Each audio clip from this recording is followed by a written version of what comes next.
Baik, dasar hukum pelaksanaan verifikasi parpol yang pertama adalah Undang-Undang 7, kemudian Putusan MK nomor 55 PUU 18 Romawi 2020. Nah, kenapa hal ini menjadi penting disampaikan bahwa pelaksanaan verifikasi partai politik berbeda dengan tahun 2019.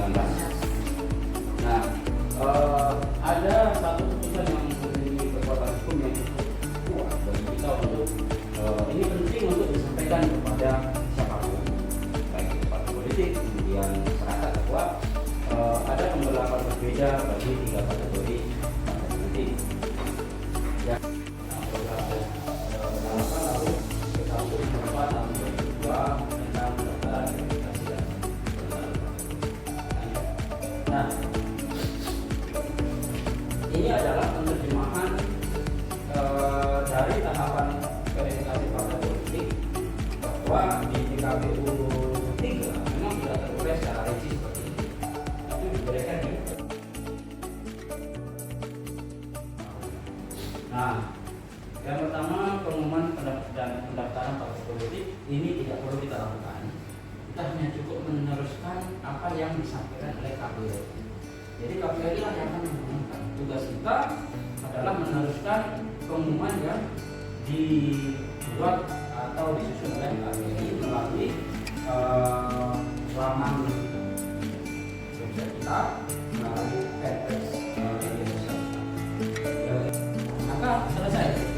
Dia akan siap pada proses penetapan nomor urut. Ketika dia BFS, contoh ada kasus bahwa ganda satu orang itu diklaim anggota oleh 3 anggota partai politik, maka proses verifikasi administrasi akan diturunkan ke tingkat kabupaten. Itu pengikutnya ke atas, itu memang kesalahan dari KPU. Nanti tugas kita adalah menunggu juknis. Ketika juknis itu ada, itu dipertegas, maka KPT 194 itu menjadi tidak kita gunakan. Kalau diberi kemarin angka terakhir 80.500 tidak 565 ya? 565. Maka itu harusnya berdasarkan KPU jumlah minimal anggota itu adalah berapa? 80. Karena pembuatannya adalah kata pengurus partai bisa kita tidak berwenang, bahkan bukan hanya tidak berwenang, tidak memiliki fasilitas untuk membuatkan sama dengan Bawaslu. Jadi KPU tadi sudah membuka akses sipol untuk Bawaslu RI. Nanti Bawaslu RI secara berjenjang akan membuatkan akun sipol Bawaslu di tingkat provinsi sampai dengan tingkat bawah. Tetapi sifat mereka adalah viewer, mereka yang bisa melihat. Lanjut. Ini punya KPU RI. Nanti kita lihat di bagian belakang. Ini ada di bagian belakang. Nah, ini nomor pendaftaran dari sebelumnya. Kemudian ini KPU RI lagi.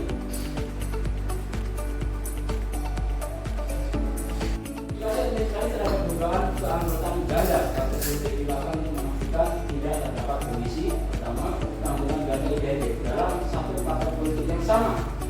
Ya.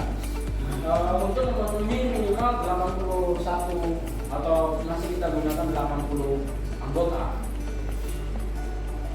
Untuk partai politik baru mungkin dari segi keuangan kurang dan sebagainya, mereka tidak dapat merekrut anggota-anggota yang baru. Mereka kemungkinan untuk menjadikan anggota misalkan itu ditulis menjadi 2 orang itu bisa. Dan tercantum di dalam sipol telah sesuai dengan dokumen KTA dan KTPL atau KK yang diunggah di sipol. Jadi kita hanya yang bertingkat kabupaten ini melihat sesuai tidak. Dan daftar nama anggota partai politik yang kita di dalam sipol telah sesuai dengan dokumen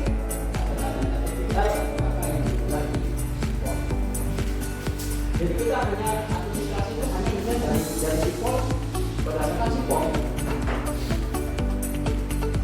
jumlah ganda anggota partai politik yang tercantum dalam sipol. Nah, ini yang tadi saya jelaskan di poin sebelumnya.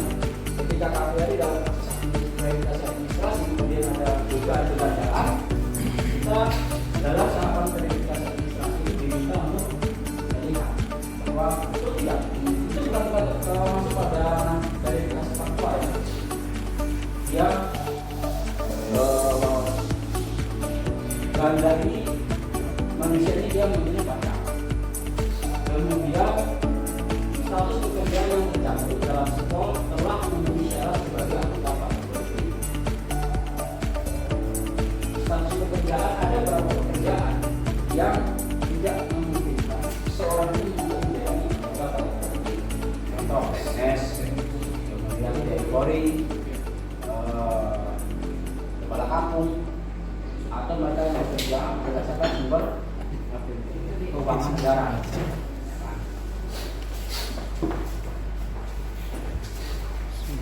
Kemudian usia dan atau status perkawinan yang tercantum dalam sipol telah memenuhi syarat sebagai anggota partai politik.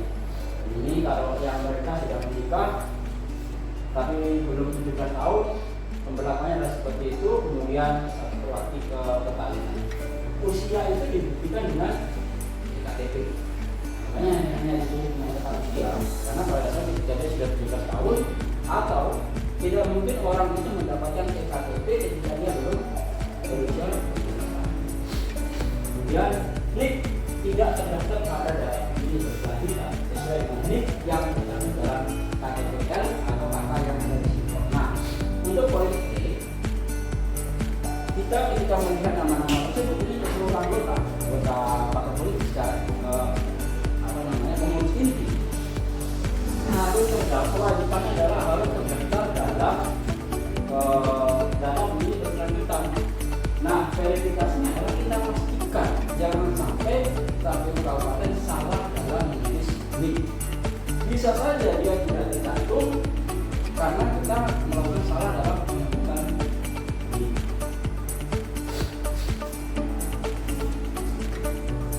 Kemudian dugaan campuran ganda, status pekerjaan, usia dan atau status perkawinan jadi tidak terdaftar pada pemilih berkelanjutan sebagaimana dengan pada kedua sampai dengan B sampai dengan B dilakukan dengan cara mencocokkan data dengan KTK dan KTPL atau KK yang terdapat di sipol.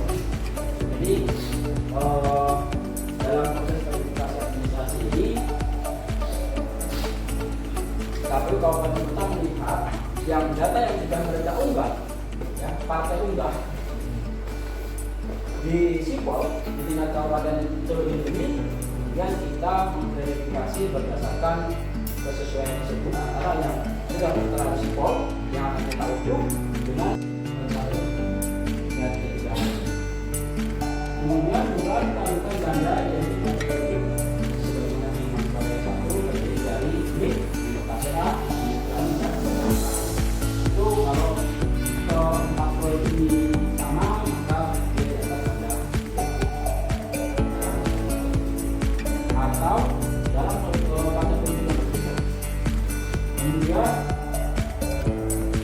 potensi keanggotaan ganda dalam satu partai politik pada ada satu grup kemudian ada kesamaan terhadap NIK dalam satu partai politik. Ini yang kita lihat